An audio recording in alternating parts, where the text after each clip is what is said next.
If I put it to you, ladies and gentlemen, that the UK government has a terrible strategy for dealing with other countries. Overall, it's a terrible, evil strategy for dealing with other countries. It's a regular, systematic violator of human rights. It is one of the most loyal collaborators with US terrorism and US aggression in general.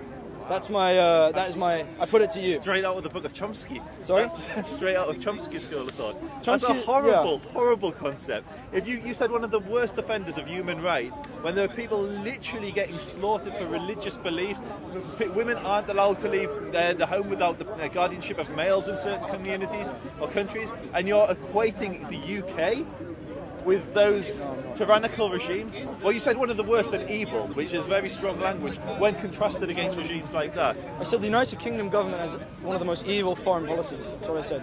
One of the most egregious examples I've been reading about is Britain's support for the State of Israel, which is doing something quite unusual in modern history. It's actually destroying a whole nation of people. Which nation would that be? Slowly but surely, the Palestinian nation. Okay, so slowly but surely, ethnically, since 1948, in a very kind of forceful way. But even before that, laying the groundwork for that ethnic cleansing. The State of Israel was formed, and in the process of being formed, they drove out about half of the Palestinian population from Palestine, and they destroyed half of the Palestinian towns and villages. There's numerous reports of rape and trauma perpetrated on the people by the Israeli army. Slaughtering. The case. I'll read you this first page from Greg Schupak's chapter on But Not Both Sides. 20 minutes later. I'm from South Africa originally. I was born there, and it was an apartheid state, as many people know. And interestingly, another apartheid state backed by the United Kingdom as well, right the way through. But that, in many ways, was better than what these Palestinians are experiencing now. Black people were never kept in giant open-air prisons in South Africa. I mean, that's what the Gaza Strip essentially is. It's a giant open-air prison. They were never kept in one of those. That's unheard of. So to even call, I like what Noam Chomsky says, to call the State of Israel an apartheid state is actually a good thing. That's a gift to Israel. They would rather be known as that than what they really are, which is actively ethnically cleansing. Thank you for bearing with me while I read this. I think it's worth having a really in-depth look at the picture. That's why I speak about this.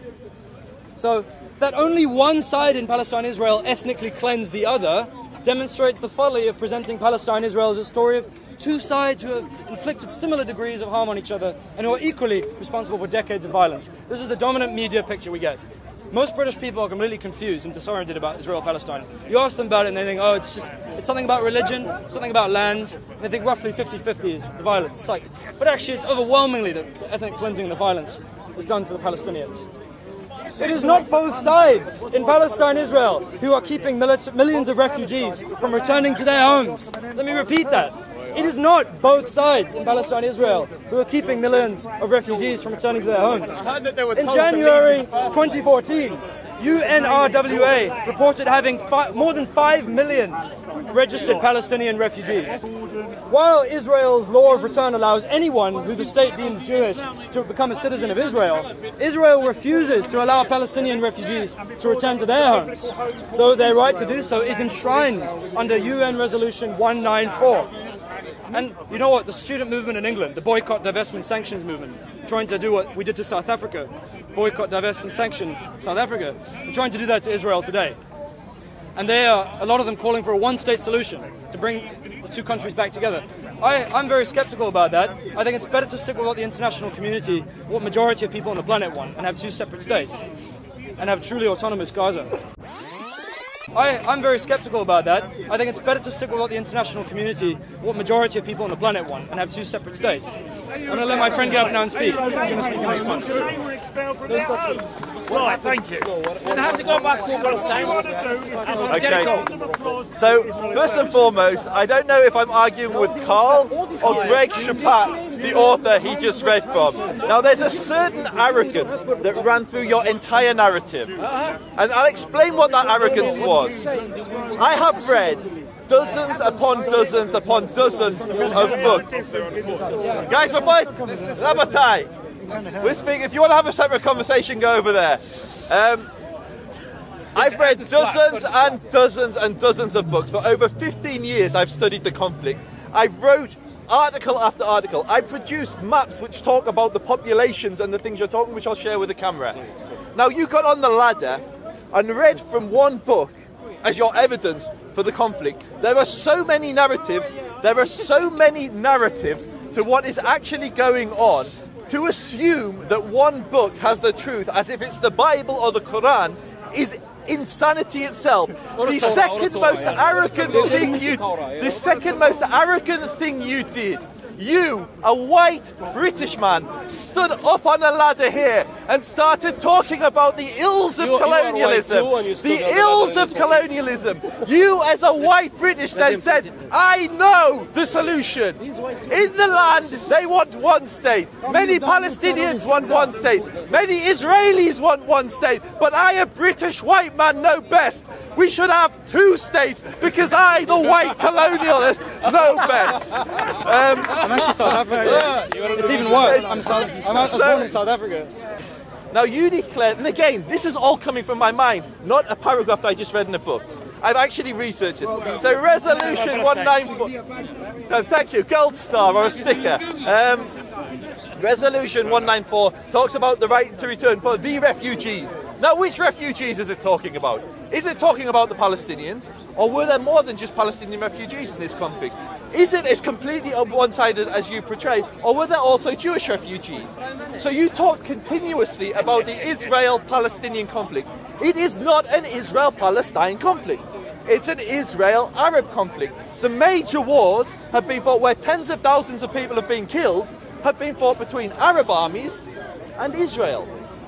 Not Israel and the Palestinians. So the first mistruth that you paint is that this not this asymmetric conflict where you've got this big behemoth of a state called Israel and these tiny, weak, oppressed Palestinians. Wrong. This is Israel facing a sea of hostile Arab nations that have invaded it on numerous occasions and have stated explicitly time and time again, our intention is to destroy the Zionist enterprise, is to destroy Israel, is to drive the Jews into the sea. So there's one Jewish nation in the world. We were slaughtered in the 30s and 40s in Europe and in the Arab world. Slaughtered. The survivors of those massacres in the Arab world and in Europe from the Holocaust fled to Israel. These Holocaust survivors and survivors of Arab massacres are the people you're charging as being the aggressors. They are not, they are refugees. They were fighting for their life, for their existence. You've got Haj Amin al-Husseini saying it's a holy war, we're going to slaughter all the Jews. We're going to pave the roads from Cairo to Jerusalem with their skulls. We're going to drive them into the sea. So what happened with the creation of Israel in 1948 and before? What happened was there was around a million Jews living in the Muslim world, around 850,000 of them living in Arab states. 850,000 Jews were driven by the sword or fear of death from their Arab lands which they'd lived in before the Muslim conquest of those Arab lands. So the ancient Jewish communities of the Arab world were slaughtered, were driven out. Now where did they flee? Where did those refugees go? They went to Israel. 850,000. You want to talk ethnic cleansing, you want to talk genocide, there's less than 3,000 Jews left today in the Arab world, and almost all of them are in Morocco, which isn't really an Arab state, despite, oh God, it was colonized, like most of the Maghreb, by Arab conquest, Muslim. And so the Jews who'd lived there, 850,000, there's now 3,000. How about Palestinians? Does anyone here today know how many Palestinians live in the West Bank and Gaza? I believe it's about 1 million or 2 million. No, it's a lot more than 1 million or 2 million. Sure, go on, tell me. Oh, so more there's than 5 million. 1.5 in Gaza, and in the West Bank? Maybe 4.5. 4.5, 5.5. I thought you were talking about Gaza, yeah. So you've got millions and millions and millions of Arabs living in Gaza in the West Bank, 3,000 Jews living in the entire Arab world, and you have the audacity to talk about ethnic cleansing? We were cleansed from our land. We lived there long before the Muslim conquest. We were cleansed. So you have a very one-sided account. So when Resolution 194, to bring it back, when Resolution 194 talks about the right for refugees to return, it's not just talking about Palestinians, it's talking about Jews as well. Jews lost over $250 billion worth of property. But again, let's look at the facts. So Jordan conquers the West Bank. and enacts a law called then became Article 6 of the Palestine Liberation Army's National Charter. The PLO National Charter, Article 6, was based on Jordanian law. What does it say? It says that no Jew that wasn't living here before 1917 will be allowed to become a citizen of this state. In contrast, over nearly 20% of Israel's population are Arabs. You talked about apartheid, you're wrong. Those Arabs have complete equality with Jewish citizens. What you make the mistake of, and is what most people do, and it's a twist, it's a propagandist twist, is they will say, well, look at the Palestinians. They don't have the same rights as Israelis. Well, of course they don't. I don't have the same rights as a Frenchman. I can't vote in French elections. I can't access French healthcare. They're different citizens. Under the Oslo Accords, the Palestinians are autonomous in areas A. They have shared autonomy in area B with the Israelis, and the infrastructure and the like in area C is provided by Israel. So, coming back to the point, the Jordanians ethnically cleansed the Jews from the land. They then enacted a law which forbade Jews from becoming citizens. When the Palestinians eventually took over from the Jordanians as the leading governmental force in that land, they reinforced that law with Article 6. I will challenge you to find me any law in Israel that denies property, citizenship, anything like that to Arabs. You will not find it. No, I'm sorry, because... And what do you call it? People try to get through and they get harassed by Israeli guards. So this is a perfect example. This is a perfect example. They make one argument with the Israeli guards. This is a perfect example. The gentleman is saying, what is the apartheid wall? Basically, the Palestinians want a sovereign state. The Israelis want a sovereign state. The only way the border fence comes down is if Israel declares sovereignty over it, which neither you nor most of the Palestinians want. They want to have their own state. And so for the wall to come down, which is the border fence, it would mean that it would be the same, it would be part of the same territory. What you're also ignoring is why the wall went up in the first place.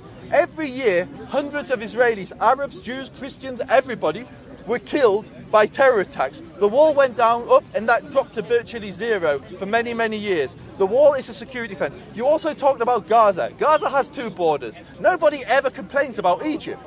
Israel and Hamas have been at war. Hamas fired 15,000 rockets into Israel before the war you were talking about. 15,000 rockets. Hamas aren't firing rockets into Egypt. Yet who do the world get mad at? They say Israel's imposing a blockade on Gaza. We're at war with Gaza. I agree. We should be complaining more about Egypt and Gaza aren't at war. If you want to be mad at somebody about the conditions in Gaza, be mad at the Egyptians, not the Israelis. I don't think the Egyptians are going and bombing hospitals. They're not blowing up hospitals, my friend. He's not a Hamas supporter, but he hates Britain and he hates Israel. And I'm saying Britain is amazing. Britain is one of the most beautiful states in the world. We have freedoms which are unmatched. We try to be a moral beacon to the world. And you contrast us to Saudi Arabia? Your opening statement was Britain has the most evil foreign policy in the world. I never said that. No, Iran is literally funding proxy groups around the Middle East, causing mass conflict. Yeah, you get up, I've been more than 5 minutes. Thank you, I still hijacked this ladder. I'll let you get back up again as well.